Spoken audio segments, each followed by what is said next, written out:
It all started with a whisper, a small, almost unnoticeable leak in the corridors of power. But what began as a murmur quickly spiraled into a full-blown scandal. The leak was about Kamala Harris, her private communications, her dealings behind closed doors, and her ties to some very questionable figures. No one had expected it. Harris, once seen as an unshakable figure in the White House, was suddenly at the center of a storm. It didn't take long for the information to spread like wildfire. Journalists began investigating, piecing together the puzzle of Harris's secret dealings. But it wasn't just the press that was taking note. Trump, always quick to act when an opportunity presented itself, saw the opening. His team was already preparing for the next big move. It was time to act fast, too much was on the line. From his Mar-a-Lago estate, Trump began organizing his strategy. He'd been waiting for a moment like this, something to take Harris down a notch. He knew that the public's trust in her was fragile, and this revelation could be the final nail in her political coffin. As his advisors scrambled to gather more details, Trump prepared his next steps. But this wasn't just about politics. It was personal. Harris had been a thorn in his side for years. The way she challenged him in debates, her constant critiques, Trump was ready to make sure she'd never recover. The day after the leak, the pressure began to mount on Kamala Harris. Her team scrambled to control the narrative, but the damage was already done. The media was relentless, digging into every detail they could find, reporting on the connections, the private meetings, and the backroom deals that Harris had tried to keep hidden. Public opinion started to sway, and the once respected vice president found herself in a precarious position. Meanwhile, Trump's team was already pushing forward with their plan. He'd been in touch with several key figures in Washington, and the whispers of an upcoming explosive reveal were growing louder. Trump knew that to truly take Harris down, he needed something undeniable, something that would stick.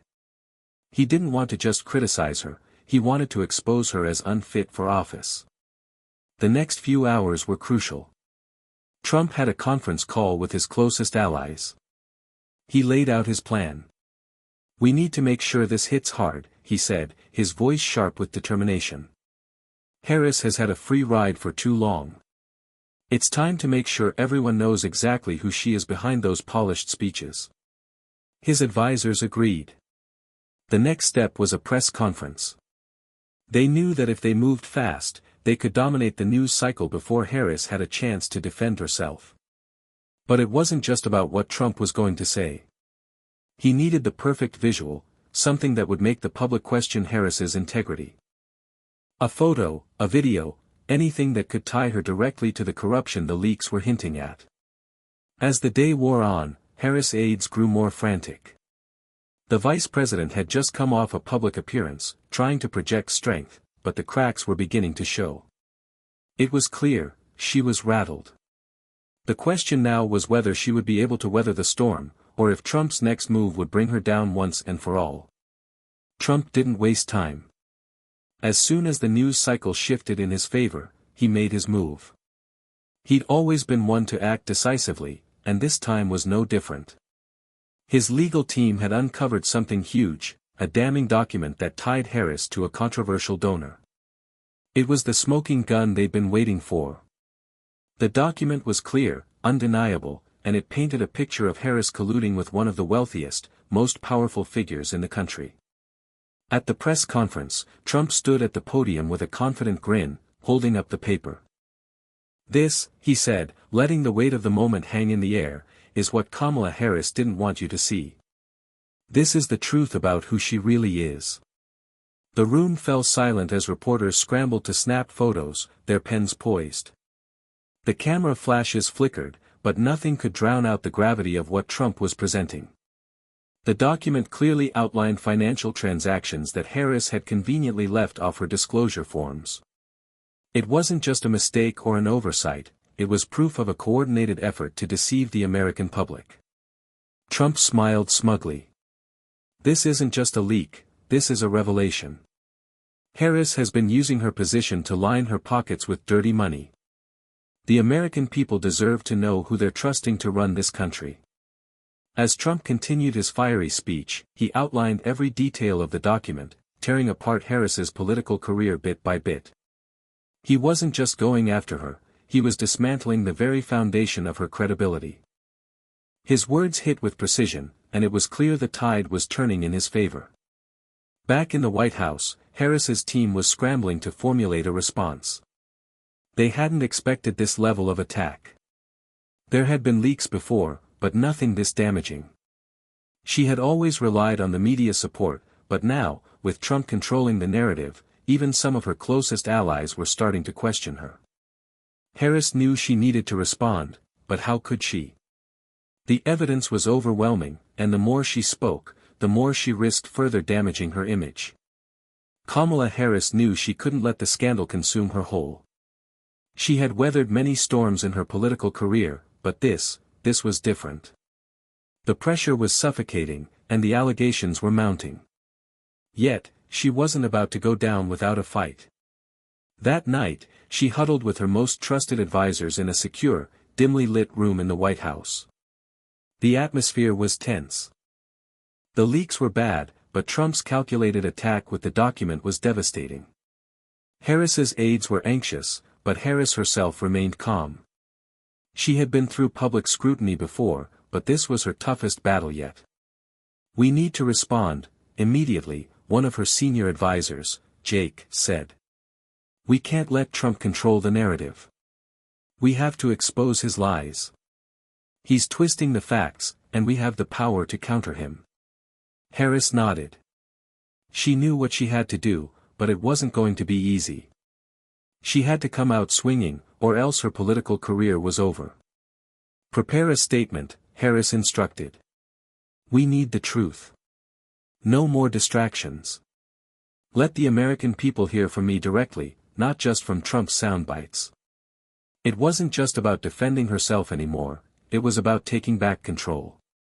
The vice president decided she would go on live television and address the nation herself, making a statement that would be impossible to ignore. The press conference was scheduled for the following morning. Harris's team knew the stakes.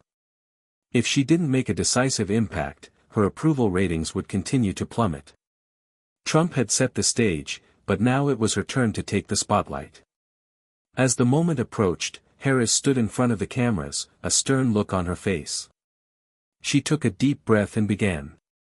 "I've heard the accusations," she said, her voice calm but steady, "and while I respect the process of a free press, I will not allow falsehoods to define me. The document that Trump presented is nothing more than an attempt to divert attention from his own failures.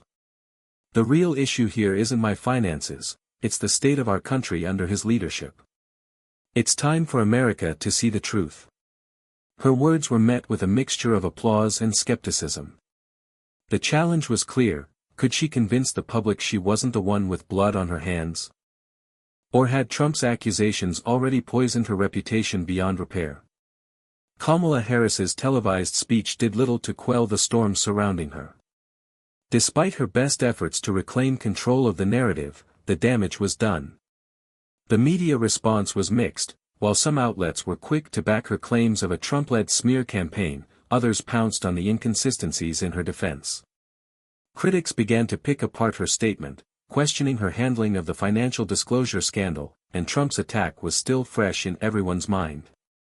The public's response was equally divided. Some rallied behind Harris, praising her composure and dismissing Trump's tactics as desperate. But a growing number of Americans found themselves swayed by the mounting evidence against her. The fact remained that her connections to a controversial donor were too much to ignore. And Trump wasn't done yet. His next move was already in motion. In the days that followed, Trump ramped up his pressure. At a rally in Ohio, he fired back at Harris, calling her response a disaster. "She's lying to your faces," Trump said, his voice dripping with disdain. "She thought she could just sweep this under the rug, but it's too late. The truth is out, and it's time to hold her accountable."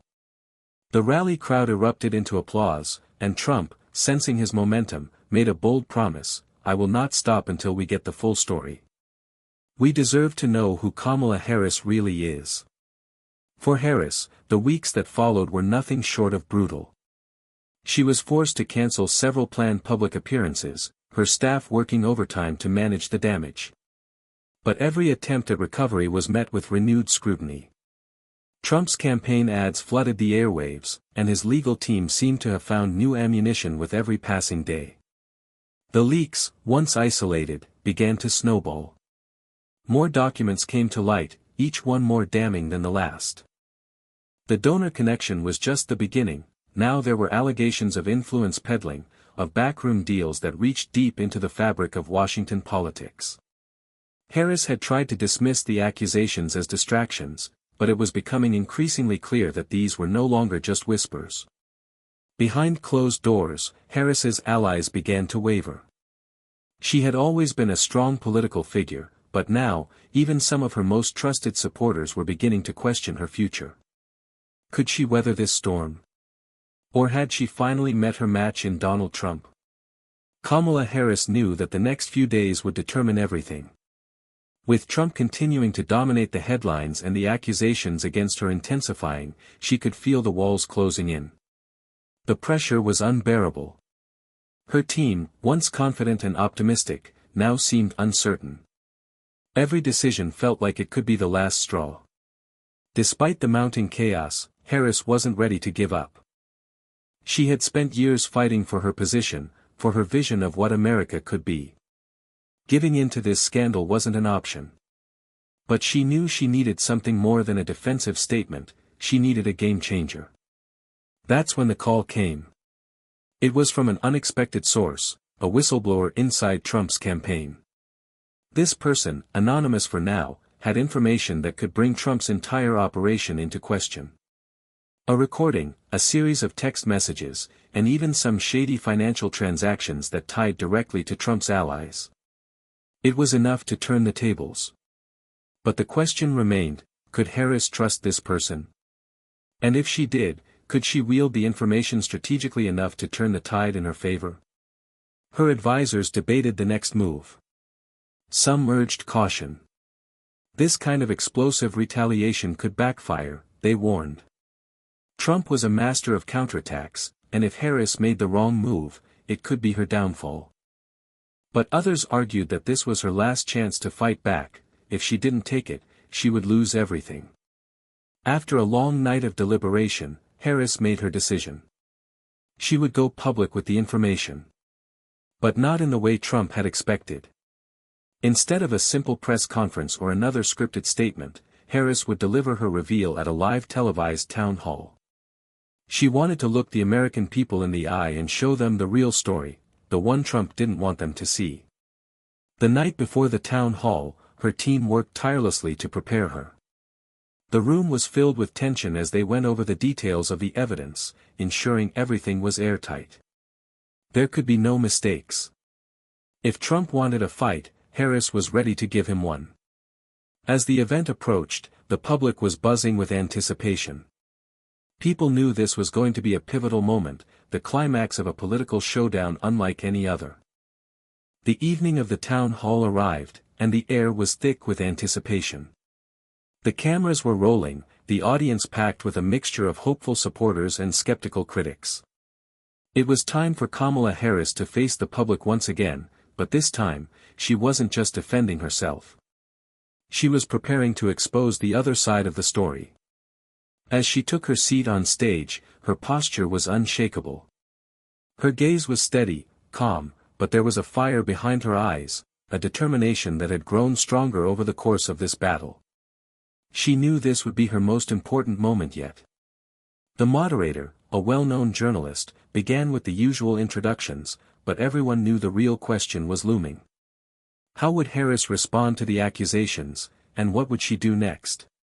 Harris took a deep breath before speaking, her voice steady and clear. "Thank you all for being here tonight," she began.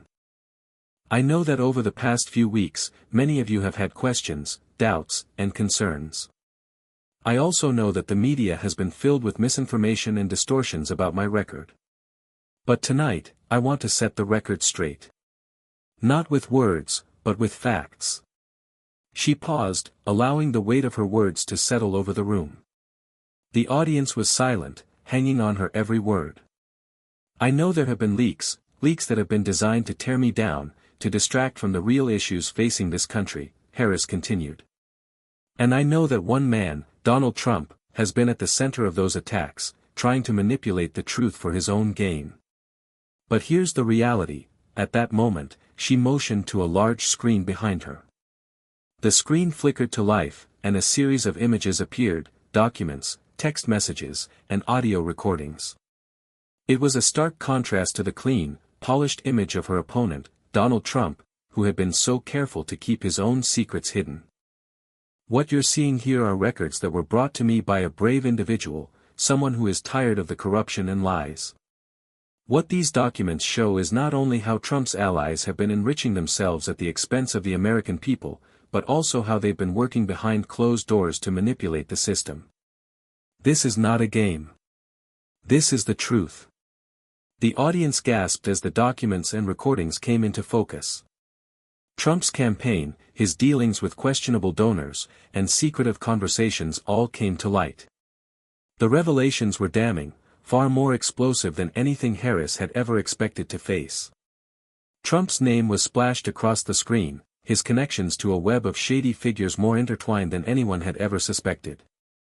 And while Harris's allegations had been questioned and dissected, these new revelations were irrefutable. For the first time in weeks, Harris felt a sense of relief. She was no longer on the defensive. She had just flipped the script. The room was in complete chaos. The audience, initially stunned into silence by Harris's revelations, erupted into a frenzy of murmurs and shouts. News outlets quickly picked up on the story, and the internet was ablaze with the implications of what had just unfolded. Kamala Harris sat at the table, her expression unwavering as the storm raged around her. For the first time in weeks, she felt a weight lift off her shoulders. The public now had a different narrative to chew on, a narrative that painted Donald Trump and his allies in a light they could no longer escape. As expected, Trump wasted no time responding. Within minutes of Harris's broadcast, his campaign issued a statement dismissing the documents as fabricated lies and attempts to distract from the real issues. But it was too late. The damage was already done. The media, which had once been fixated on Harris's supposed corruption, now turned its attention to Trump. Headlines shifted overnight. Trump's deep ties to corruption exposed was the most common refrain across major outlets. For the first time, Trump seemed vulnerable. The legal battles began to pile up, and Trump's once unshakable base began to show cracks. Some of his most loyal supporters were now asking themselves how much they truly knew about the man they championed. Behind closed doors, Harris's campaign team erupted in celebration. The leak, the evidence, the calculated risk, everything had paid off. But Harris knew the fight wasn't over. She had won a battle, but the war for the White House was far from decided. The political landscape had shifted. No longer was Kamala Harris a figure in retreat, she was now the one holding the cards. The power had shifted from Trump to her, and though the coming months would be fraught with challenges, she was ready. In the days that followed, the pressure on Trump continued to mount. Investigations were launched into the newly revealed evidence, and whispers of criminal charges loomed. Harris, once thought to be on the brink of political ruin, had pulled off the impossible. She had exposed her adversary at his weakest moment. As the dust settled, Harris delivered her final message to the nation. Standing before a camera, she said, "This is just the beginning. The truth will always come to light, no matter how hard you try to hide it. And no matter how powerful you are, you can't outrun the truth forever." Her victory wasn't just about taking down an opponent, it was a reminder to the American people that even in the face of relentless attack, integrity and truth could still prevail.